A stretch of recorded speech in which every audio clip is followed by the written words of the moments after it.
कि टीटी की जो अनिवार्यता है उसे आरटी एक्ट पहले लागू नहीं की जा सकती, नहीं की जा सकती, नहीं की जा सकती। हम उसे लागू नहीं होने देंगे, नहीं होने देंगे, किसी कीमत पर नहीं होने देंगे। प्रदेश अध्यक्ष उत्तर प्रदेश चतुर्श्रेणी और संयोजक पुरानी पेंशन बहाली शौक मोर्चा उत्तर प्रदेश। देश के प्रधानमंत्री जी को सोचना चाहिए।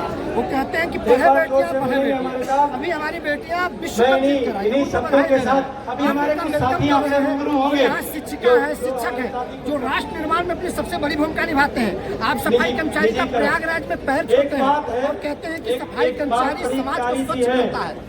एक बात बताओ, अगर स्कूल नहीं बचेंगे तो नौकरी बचेगी क्या? तिरंगा एक है तो आखिर देश में स्कूल बचेंगे नहीं तो नौकरी रहेगी? देश के नेताओं को नहीं रहेगी ना।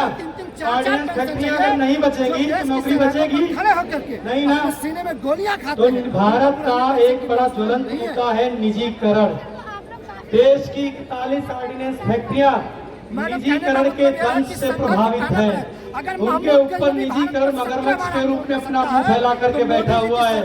हमारे साथ ऑर्डिनेंस फैक्ट्री की सभी एसोसिएशन, फेडरेशन और यूनियन साथ में है। हम उनको ये भरोसा दिलाते हैं कि all India NPS employees federation उस निजीकरण के विरोध में था और है और हमेशा बना रहेगा जब तक ये निजीकरण की लड़ाई समाप्त नहीं हो जाती। बहुत बहुत धन्यवाद। जय हिंद, जय भारत, भारत माता की, भारत माता की। वो जीतना जरूर। अगर आप लोगों की मांगे पूरी नहीं होती तो आप लोग सरकार को किस तरीके से हमला करेंगे? देखिए मेरी भाषा, मोदी जी कहते हैं कि सबका साथ सबका विकास।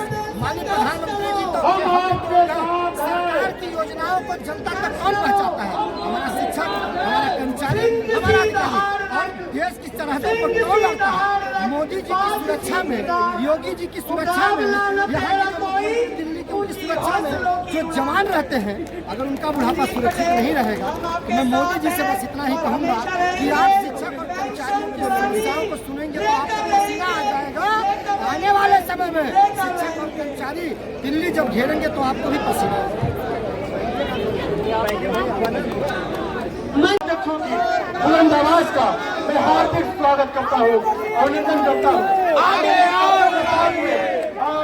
अध्यापक शिक्षक संघ के प्रदेश अध्यक्ष, प्रांत अध्यक्ष भाई भरत सिंह पटेल जी का, जो कि भारत समान व्यक्तित्व रखते हैं, उनका जोरदार तालियों से स्वागत करता हूँ, अभिनंदन करता हूँ कि उनके विचारों से जनता मंच की सरजमी का हम तिलक करेंगे भाई भरत सिंह पटेल जी।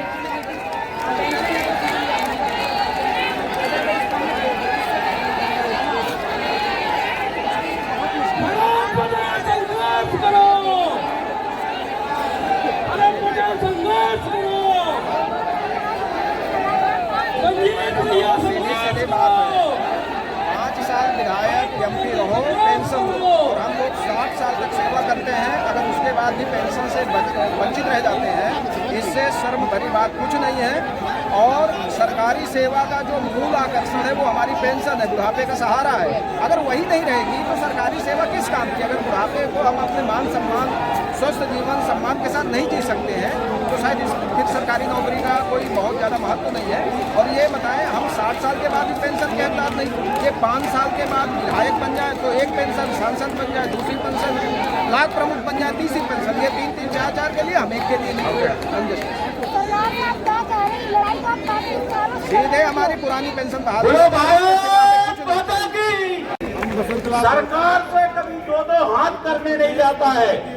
जिसने आज तक एक दिन की हड़ताल नहीं की कभी ओपीएस के लिए, एक दिन कभी जेल नहीं गया वो आदमी, एक दिन कभी गिरफ्तारी नहीं की और ओपीएस का नेता बना रहता है।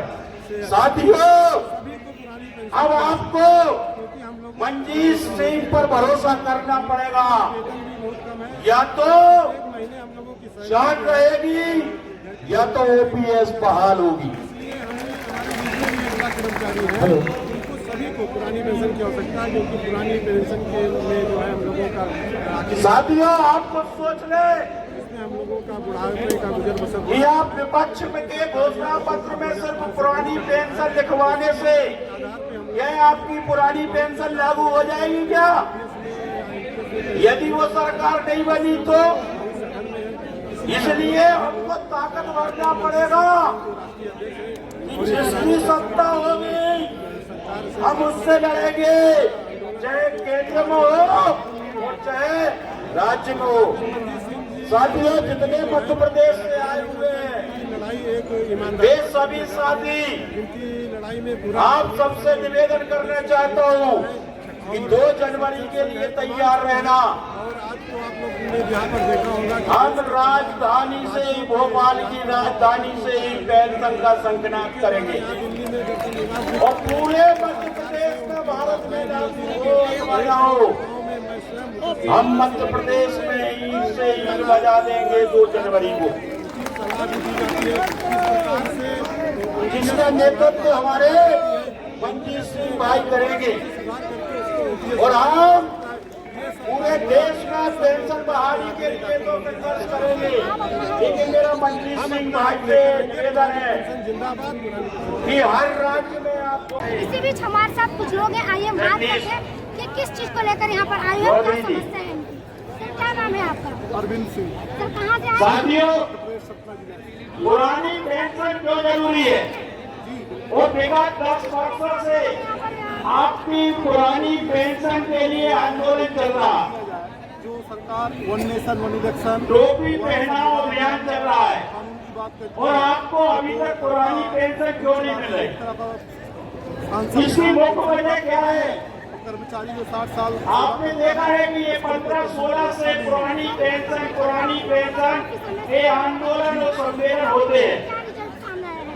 और ज्यादातर आपने सम्मेलन देखे हैं चुनाव हो जाते कि कहीं भी यदि चुनाव हुआ किसी राज्य में अगली बार अगर ऐसा नहीं हुआ तो सरकार बनना मुश्किल तो होगा। वहाँ पर सरकार सम्मेलन चालू बीजेपी सरकार लाएंगे और ये उद्देश्य होता है उसका तय है कि विपक्ष के घोषणा पत्र में पुरानी पेंशन लिखवानी, तरह से पुरानी पेंशन ले बस पेंशन एक हम मात्र लोग उद्देश्य।